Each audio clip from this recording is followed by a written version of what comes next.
So I'm here with Michael Ehret, the chair of our board of directors at Arm in Arm. And I have to say, Michael, one of the reasons I came to Arm in Arm is because of the board. That's the truth. And you joining the board has certainly energized me, and I know our team as well. You've done a lot of really great things. So maybe just to explain why you decided to join the board of directors and give us a little sense of your background and maybe your connection to Trenton as well. Absolutely. Thanks, David. It's great to be here at Hudson Street. This is actually the place where I volunteered for the first time with Arm in Arm.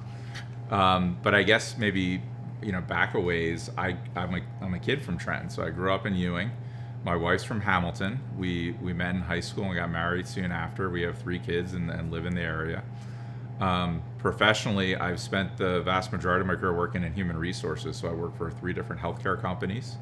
And I recently took a new role as the Chief People Officer for Walmart International. So a little bit of convergence between the personal and professional, and where that sort of commonality bridges is the reason why I got into human resources is I love to help people and organizations perform better. And I think one thing that may be true for everyone that's watching this is there's this aspect of service orientation. How do we help people? And that's what really drew me to Arm in Arm. So I got introduced to the organization through Johnson & Johnson, where I worked previously. I came here and volunteered, and as an opportunity presented itself to contribute, and everyone contributes in different ways. It was to help serve as first a board member, and then to be voted in as chair of the board, which I can tell you is one of the most incredible honors of my life. Can you describe a little bit about some other board members? Where are they coming from? What's some of their backgrounds, the diversity of experiences, and the their personal backgrounds? Maybe you want to share some highlights from the group. Yeah, absolutely. I mean, I think maybe for people that aren't as familiar in terms of what the board does for Arm in Arm, first I might just start there, which is in essence we are there to support the organization and our staff.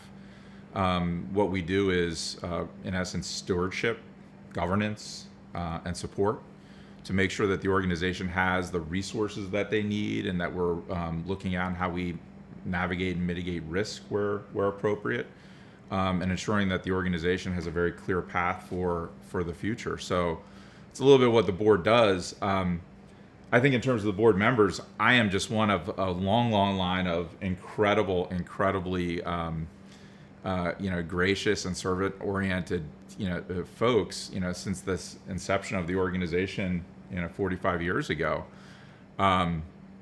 I think about this analog, and I love the name Arm in Arm. It's this notion of we are arm in arm together. We're linked, and just like a chain, the strength of that link is how strong the organization is. And I think the board is just one small part of that chain.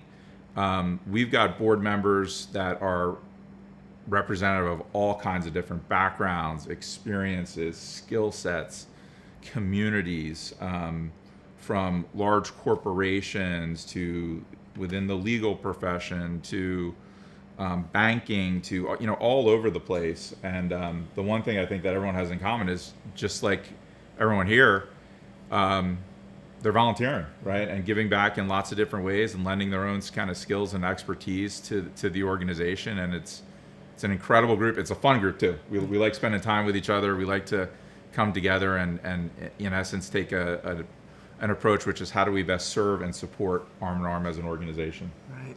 So it was just here not too long ago, your family was volunteering, right, handing out food. And then on Thanksgiving, of course, we saw each other. We were out there under a mobile pantry.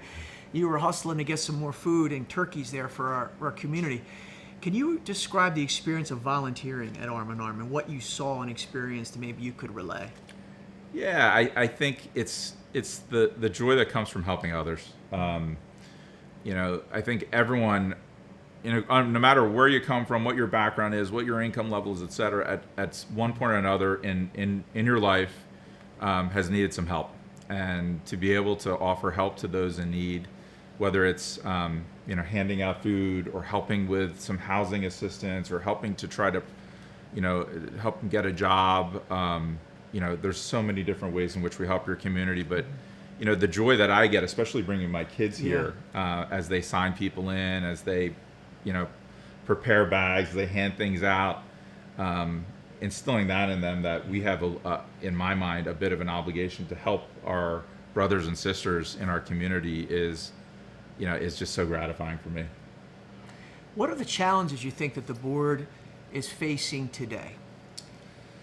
Yeah, well, I mean, listen, I would say maybe now more than ever, but I think it's a little bit of a constant, which is any organization is easy to run if things are static and constant, if you can control the variables. And one of the things that we always have to navigate as an organization, as a board, is the constant variability of what's happening socially, politically, economically, and I'm sure in other aspects too. And it feels like now more than ever that uncertainty is a bit heightened, but it makes things hard and challenging around how do we plan for a future which is unknown. And I think it goes back to your other question, Dave. What's the board do? We're trying to prepare this organization for any future, and think through different scenarios and different paths that we can take around how we can best serve and help this community. But I would say that's sort of the biggest challenge. Is there's a lot of there always is, but a lot of uncertainty and unknowns, and how do we help navigate through that? But yeah, I'd love to ask you the same question. I mean, what do you see as the biggest opportunities or challenges? I think the similar one is that we're constantly getting new challenges all the time. Yeah. And how do you respond to that? And then what model fits the present time? So we've had one model that fit one era, another model fits another era. And I was talking about the fact that we've always tried to adapt and sometimes change and transform ourselves, right? Our leadership, our support, and then also the way we deliver, the services, right? The mobile pantry is just one example of that. So I think, I highlighted already the fact that we have some challenges with some pockets of public support with food. How do we then transform and advocate, but at the same time be prepared to be able to continue to do this critical work? Because we're seeing the need still there, right? I mean, that's the one constant, is that throughout all of this, the needs, we've only responded to the needs, right? We're not just here to, make something that we have to go sell somewhere. We're doing an essential service, and we're only here because there's a great need. I don't know. Those are the things. The funding pockets are always a challenge, right? I think in the not-for-profit world, we're not sitting on a big endowment. Yeah. I think that it's not as though we're an institution that can say let's be okay with our operational funding and then we're going to plan for something 5 years from now. It's how do we get through this year, right? And that's really as simple as it gets. We're kind of a break-even organization every year, and we live by faith every year, honestly, and a lot of hard work, right? I think this notion, I mean, it strikes me a little bit around supply and demand, right? Like to your point, what's constant? We know the demand is there, sadly, right? There's always going to be a demand for the services. And by the way, our services may evolve in terms of what that demand is, but there's always going to be that demand. The challenge is the supply, and being able to understand sort of how do you stabilize as best you can the things that this organization needs to best serve the community, whether it be funding or food or staff or whatever that resource is. So one of the things I've loved about what you've brought to the board is that you've brought top-notch professional advice and also personnel to be able to help us to be as good as we can be, right? Our staff and our leadership. So you've come and you've done presentations, you've kind of had discussions you've led, and you've gotten our staff involved. So there have been others, right? I mean, we've gotten, Fernando's helped us with some strategic planning, support, and his team, and we've had others that help us in other ways. So what would you say, I mean, in terms of what you've seen the impact, how has that professional connection helped our organization among your corporations you've represented and others? Have you seen, has it been interesting for you to see kind of this way to offer the trainings and the understandings that you've brought from other organizations? Yeah, I mean, I think, part of my background, as I said before, is how do you help organizations perform well? I think one of the blessings coming into this organization is the talent and how talented the folks are at every different level. So whether it's the staff, which is an incredibly talented group, or our board, or our volunteers, or our contributors, there's the talents there. I think there's always opportunities, and what I've tried to help a little bit with is sort of how do we operate most efficiently.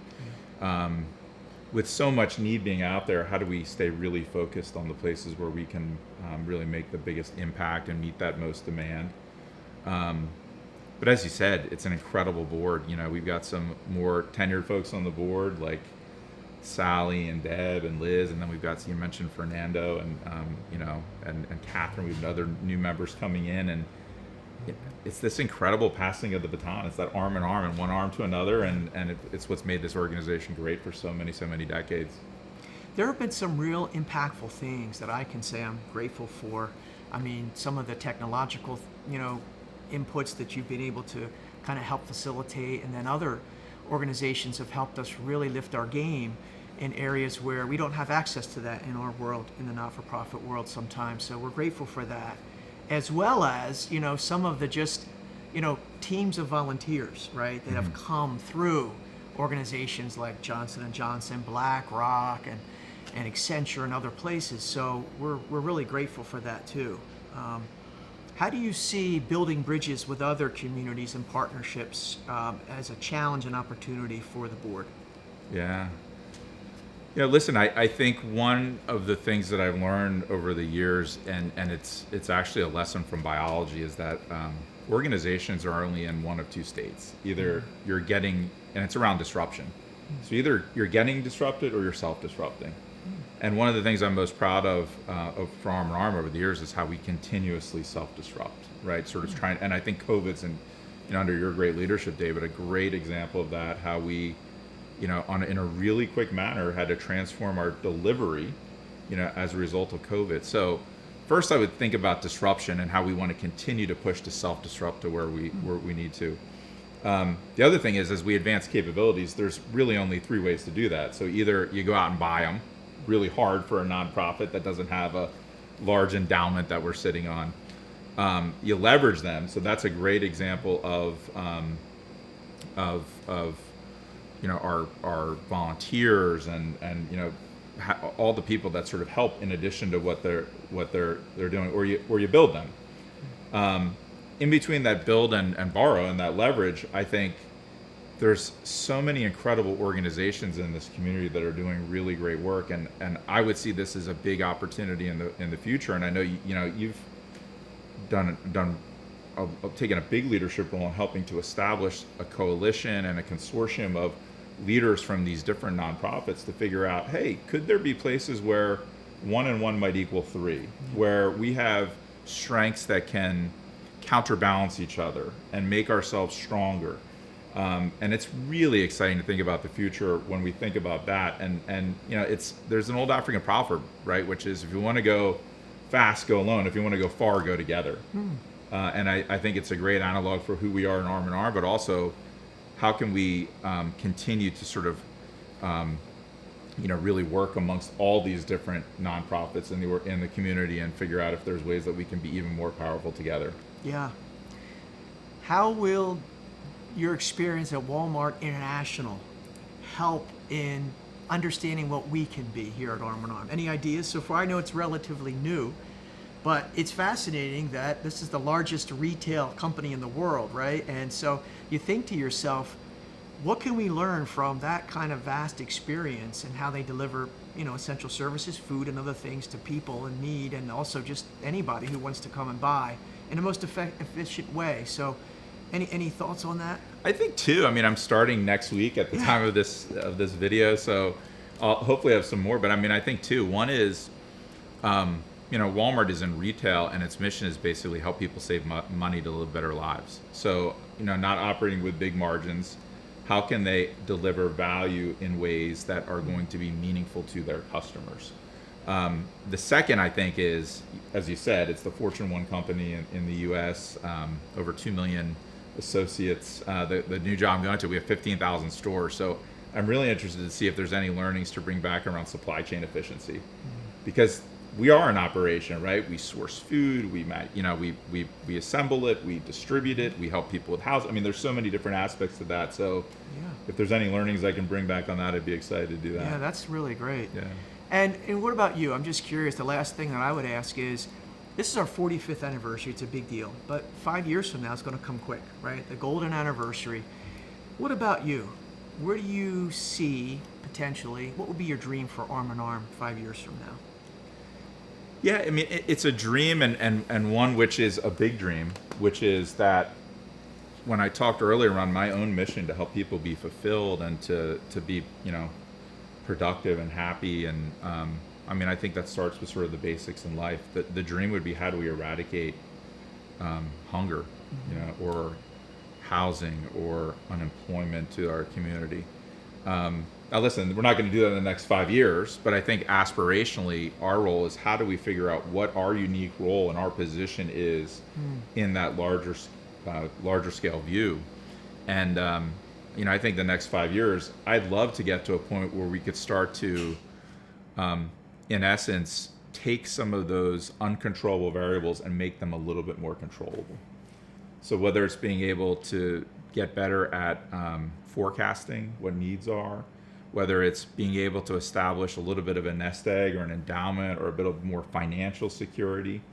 But I think by and large, strategically, we're at a pivot. We're heading towards our 50th year, is ensuring that we've got the right focus. We can't do it all. We got to focus and figure out our role. And I think you said it before, where are we going to pick those points where we partner versus we're going to play, and be really clear and decisive in that. So, I think the next 5 years is going to be one of these, again, next transformative times for the organization. Yeah. How about you? Can you answer your own question on that too, 5 years? Well, we've talked about this, and I think, there's this, even with the help of the Accenture team, they helped us understand that, there's a breadth and there's a depth when you talk about growth, right? We've also talked about that it would be good not to have to grow because the need's not there. Like, that would be, the ultimate. Yeah. That fewer people need our help. That would be the top thing. But if there is still a great need for help in housing and food and in work, I would hope that we could combine breadth and depth and partnership in a way that is creatively filling those gaps, doing what we do best in Arm in Arm with other organizations as well, to have a real singular, or at least, more concentrated collective strategic vision for this community, rather than replicating, a lot of resources to do the same thing. That would be a big thing. Maybe my last question for you also would be just anything you wanted to say to our partners, words of thanks or challenge, or anything else that you wanted to say. I mean, this is a chance to be able to do it. Yeah.